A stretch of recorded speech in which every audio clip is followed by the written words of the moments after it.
안녕하세요, 여러분. 한 주간의 세계 경제 요약하는 시간입니다. 세계 경제 요약이긴 한데 오늘은 미국 얘기밖에 없네요. 미국 경제가 지난 4분기에 2.9% 성장한 것으로 나왔습니다. 직전 분기 대비 2.9% 성장했다는 건데요. 3분기 성장률이 3.2%였습니다. 그거에 비해서는 약간 하락한 거죠. 이 분기별 성장률 작년치를 보면 1분기, 2분기에는 역성장을 했습니다. 이때 경기가 과열이라고 얘기를 했는데도 역성장을 해서 좀 의외였죠. 그런데 3분기에 이렇게 상당폭으로 성장을 했습니다. 이게 아마 대부분은 강달러 때문일 겁니다. GDP 계산할 때 무역이 당연히 들어가는데 수출해서 수입을 뺀 겁니다. 그런데 미국은 고질적인 무역 적자국이기 때문에 항상 무역의 공헌도는 마이너스죠. 그런데 강달러 덕분에 무역 적자 폭이 많이 줄었습니다. 그래서 이게 3분기 GDP를 높이는 주 요인이 됐고요.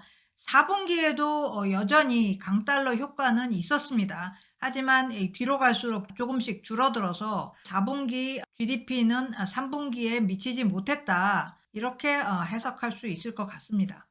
자, 그렇다면 직전 분기 대비가 아니라 전년 동기 대비, 그러니까 2021년 4분기 대비는 어땠나를 보면은 1%밖에 성장을 못했어요. 그리고 2021년 4분기는 5.7%, 굉장히 성장률이 높았습니다. 코로나 리오프닝 효과였죠. 이때 5.7% 성장한 거에 비해서는 지난 분기 크게 성장률이 둔화됐습니다. 이 차트는 지난 70여 년간 4분기 성장률만 모아놓은 겁니다. 4분기가 보통 성장률이 높죠.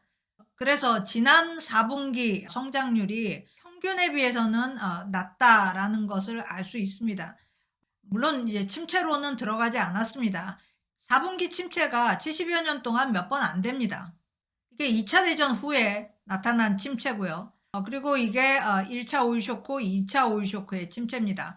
그리고 이게 글로벌 금융위기 때, 이게 코로나 때입니다. 그래서 올해 4분기는 어쨌든 선방을 했는데 앞으로 어떻게 갈까가 중요하겠죠. 자, 더 큰 관심사는 GDP 트렌드가 과연 유지될 수 있을까라는 건데요. GDP 트렌드 차트를 보면 진홍색은 명목이고요. 회색이 실질 GDP입니다. 실질 GDP의 트렌드가 이렇게 가다가 글로벌 금융위기 때 꺾입니다. 그런데 우리가 여러 번 얘기했지만 글로벌 금융위기 때의 타격이 워낙 컸기 때문에 이 트렌드를 아직도 회복을 못하고 있습니다. 이 트렌드대로라면 실질 GDP 성장률 이렇게 가야 되는 거죠. 그래서 이 트렌드는 그냥 잊어버리는 게 좋을 것 같고요. 그다음 침체가 코로나 때입니다. 그런데 이 코로나 이후에 회복이 굉장히 빨라서 코로나 이전 트렌드, 새로 만들어진 트렌드로 다시 복구를 한 모습을 볼 수가 있습니다. 그런데 이 마지막 2022년을 보면은 트렌드가 약간 꺾였다는 게 보여지죠. 이건 이쪽으로 가야 되는데 이건 좀 이렇게 내려가고 있습니다. 그래서 만약에 여기에서 침체가 온다면 이 직전 트렌드도 견지를 못할 수 있다. 그리고 우리가 여러 차례 얘기했었지만 선진국들이 이제는 저성장 시대로 진입할 것이다. 이런 전망이 있었습니다. 더 나쁜 전망은 저성장 고인플레 시대로 진입할 거다. 뭐 이런 거였는데 앞으로 이 침체가 오느냐 오지 않느냐가 좀 더 암울한 시대로 들어가느냐 마느냐를 결정할 것 같습니다. 굉장히 중요한 얘기가 되는 거죠. 자, 그리고 또 다른 뉴스가 있습니다. 미국의 M2 통화량이 드디어 감소했습니다.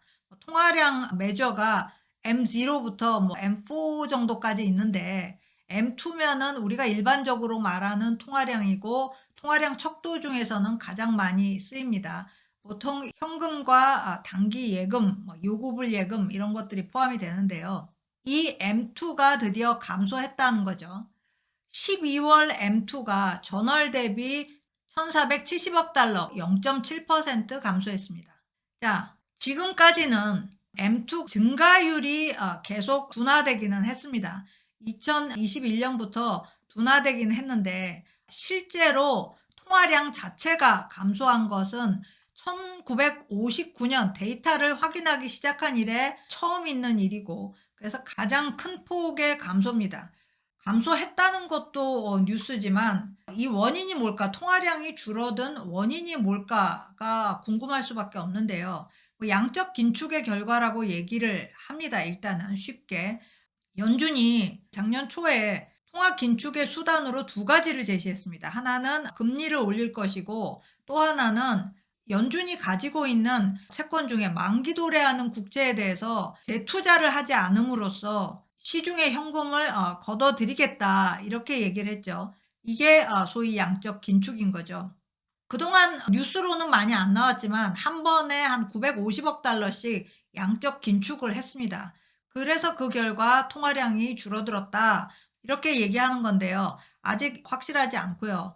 또 하나의 원인으로 금리가 오르다 보니까 은행 대출이 줄었다, 그래서 시중 통화량이 줄어든 거다, 이런 얘기도 있습니다. 어쨌든 통화량이 감소함으로써 이 또한 인플레 둔화시키는데 영향을 줄 거다라고 기대가 되고 있습니다. 자, 12월 미국 소비자 지출이 감소했다는 뉴스도 어제 나왔습니다. 전월 대비 0.2% 하락했습니다. 소비자 지출이 감소했다라는 거는 뭐 좋은 거는 아니죠. 지출은 감소하고 저축은 늘었습니다. 자, 소비자 지출이 11월에는 전월 대비 0.1% 하락했는데, 그거보다는 하락폭이 조금 더 커졌어요. 지출 중에서 재화 지출은 감소하고 서비스 지출은 약간 증가했습니다. 자, 물가를 보면 역시 어제 발표된 물가 지표가 있죠.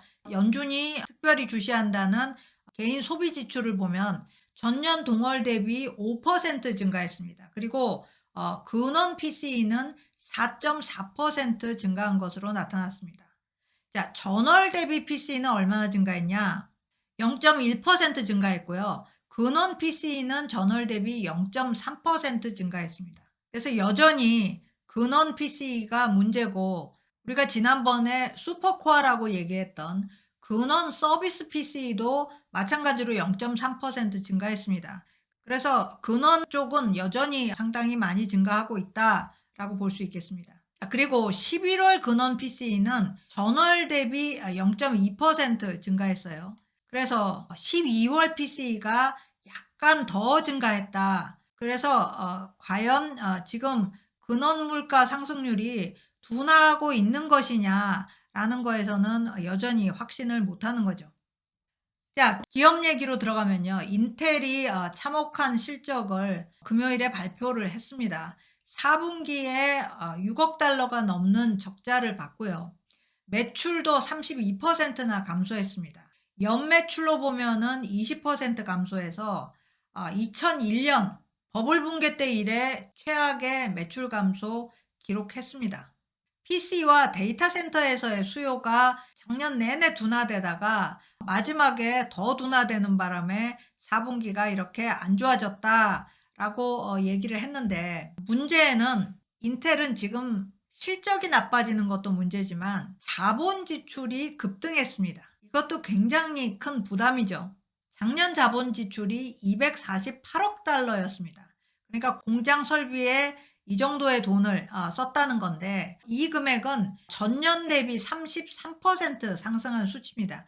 인텔은 보통 매출 대비 한 20% 정도를 새로운 설비 건설에 투자해 왔는데 작년에는 40%까지 급등한 겁니다. 인텔 CEO 팻 겔싱어는 앞으로 2분기는 안 좋을 거다. 팻 겔싱어가 항상 곧 좋아진다라고 얘기를 했거든요.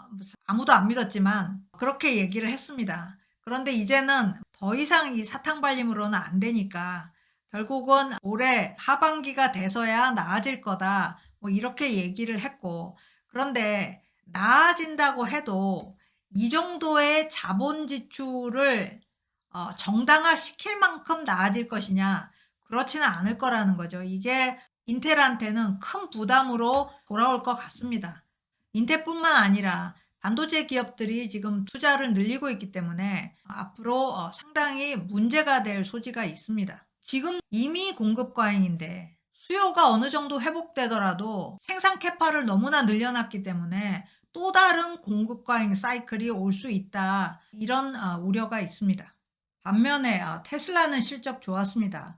얼마 전에 차량 딜리버리가 목표에 하회한다라는 발표를 해서 좀 걱정을 했는데 실적은 기대 이상으로 나왔죠.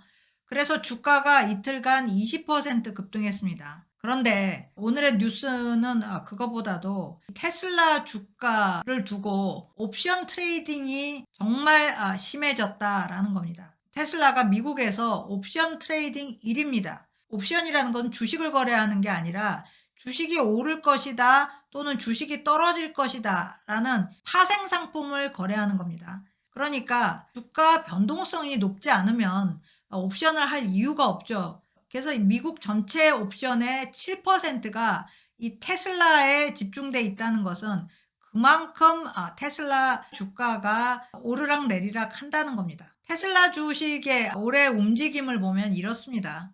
이게 변동성이 높은 나스닥 컴포짓입니다.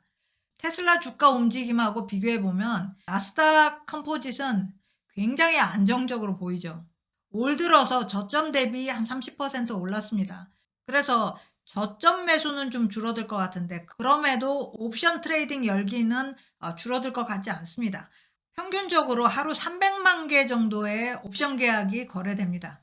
주식 시장에 대한 우려가 커지고 있다는 것을 단적으로 보여주는 종목인 것 같습니다.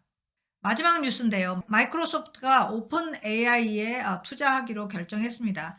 오픈 AI는 세계 3대 AI 개발사다라고 할 정도로 AI 대표 주자입니다. 알파고를 만든 딥마인드도 이 중에 하나죠. 마이크로소프트가 오픈 AI에 투자를 더 하기로 결정을 했다라는 게 아주 큰 뉴스가 됐습니다.